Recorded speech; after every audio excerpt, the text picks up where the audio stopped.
and welcome to KnightHunter Books. Today we are bringing you our January wrap-up. I think the month of January was a pretty successful reading month for both of us, so we've got a few books to cover, so we'll get straight into it. My first was Gnomon by Nick Harkway. This is somewhere between literary and science fiction. It was complicated but really very interesting. I've done a full review of it, which I'll link down below. The first book I read in this month was Traitor, which is also called Traitor Barry Cormorant, I think, in the US, by Seth Dickinson. Finally, John wanted me to read this one, and I can see why. It is a very good book. It's the first in a series, but I don't think the rest of the series is out yet, but the next one should be coming out this year. This feels like a secondary world fantasy, but once I thought about it, I'm not sure there's actually very many fantasy elements. This story is set in a time where there is a big empire that's colonising a lot of the nearby territories. The main character, Barry Cormorant, is a child when her home island gets colonised and their culture and their way of life has to be changed to fit in with what the Empire sees as sanitary, hygienic. There's a lot of queer representation in this book. Not very cheerful queer representation, but that is one of the things that the main character is fighting for, is sort of the right to love who you want to love, but it doesn't always go very well. The main character is very gifted and wants to use her talents to take down the Empire in the only way that she thinks it's possible, and that's very slowly from within by working her way up. In this first book, then she becomes an accountant, is kind of her professionalism, which is a lot of fun. I have not read very many books that focus on an accountant, but it's really interesting. If any of you have read Game of Thrones, this book felt a lot to me like Tyrion's chapters in the second book, Clash of Kings, where he's running the city and just coming up with lots of ways to control people and become loved. And make money. Which is all really interesting. I loved the strategy in this book. However, towards the end it becomes more military strategy, which turned me off a bit more. But all in all, I really enjoyed this. I enjoyed the characters, the world building is really solid. So thank you, John, for the recommendation. Quite right. I think I rated this 4 stars, maybe 4.25, depending on which bit I was reading. My next book is Raven Stratagem by Yoon. The second in the series, started by Nine Fox Gambit, continues to be really very good fun.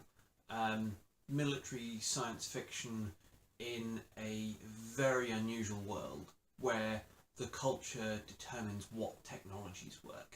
But obviously this means that those in charge who are invested in those technologies need to ensure that the culture stays in a particular shape. I won't say too much more about it because it's the second in a series, but if you liked Nine Fox Gambit, then give this a go. It builds on the premise and has left me excited to read the next book in the series. The next thing I read is this very thick, heavy graphic novel. Heavy in multiple ways. Jimmy Corrigan, the smartest kid on earth, although it's difficult to find that on the cover, by Chris Ware. And this is very much a literary graphic novel. And I'm not sure that I liked it. It's very slow, follows a few different generations of Jimmy Corrigans, who are named after their fathers, but all who seem to lead lonely, sad lives where not much happens. Not typical protagonists. No. He has kind of these fantasies, which is where the title comes in, but that's not really very much of the book. This is difficult to review because I think in some ways it was doing exactly what it wanted to do, which was really show you quite how boring these people's lives were.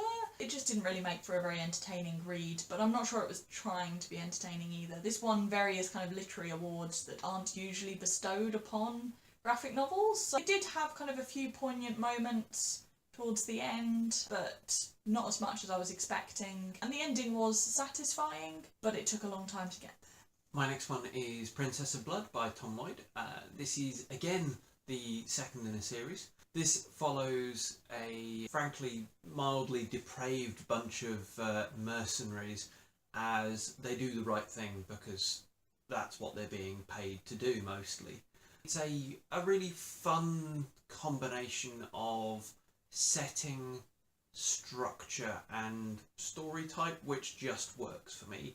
It's a relatively high fantasy setting with advanced magic technology, so firearms and grenades and artillery. It's a fun story type, so it's kind of very much racing against the clock, high stakes with an undercurrent of politics. And the structure, I think, is probably the most unusual of the three, in that it's quite like a heist or a gang movie in terms of structure. So I think Ocean's 11, where you start in the middle of the action and then slowly bits of it are explained to you. It makes for a very fast-paced read. And the final book that I read in January was Reading the World, Confessions of a Literary Explorer by Anne Morgan, which is a book that just caught my eye in the library. So I picked it up and then read it, which isn't usually what I do in non-fiction. I usually think about it for at least 6 months.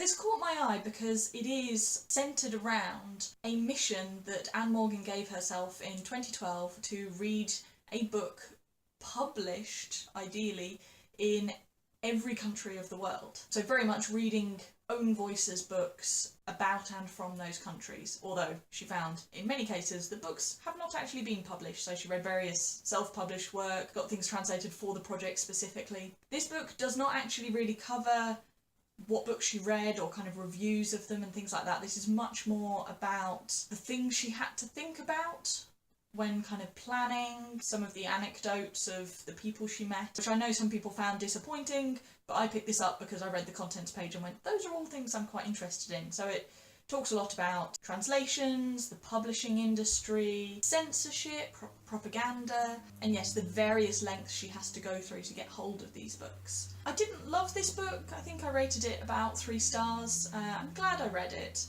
but I think I am almost the ideal person to read this book. So I think this might be worth reading if you are really interested in books, not just stories. So actually everything that surrounds books, the publishing industry, things like that. Books as cultural artefacts. Yeah. I think the reason I didn't like this more is while it covered some very interesting topics, it was quite academic in the way that it covered them. So the writing style, difficult to describe, but I think I'd said it's kind of overwritten, kind of overdone. I think I prefer my non-fiction when it feels like this could be a conversation, this could be someone, giving a speech, and this does not read like that. There's also a lot of references, quotes from people, and all people who I hadn't heard of, who are probably very well respected in their own academic circles, but I found that broke up the flow a bit. My next book is actually 3 books. It's Injection. I got the 3rd volume for Christmas. This is a series by Warren Ellis, Declan Shalvey and Jordie Bellaire. This is expected to be a limited run, going to 5 volumes, following a group of people who were recruited to predict the future and found it was grey and flat and led to humanity slowly dying out, mostly from boredom. So they unleashed a machine intelligence with genius level detection skills and a bit of magic into the internet in the hope that it would make the future weirder and faster. They might have overachieved slightly.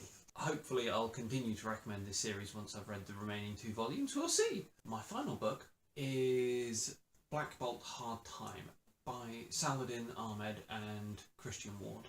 I was really looking forward to this because I follow Saladin online and have done for some time. I've read his novel and his short stories. However, in retrospect, I think the subject matter's not really my thing.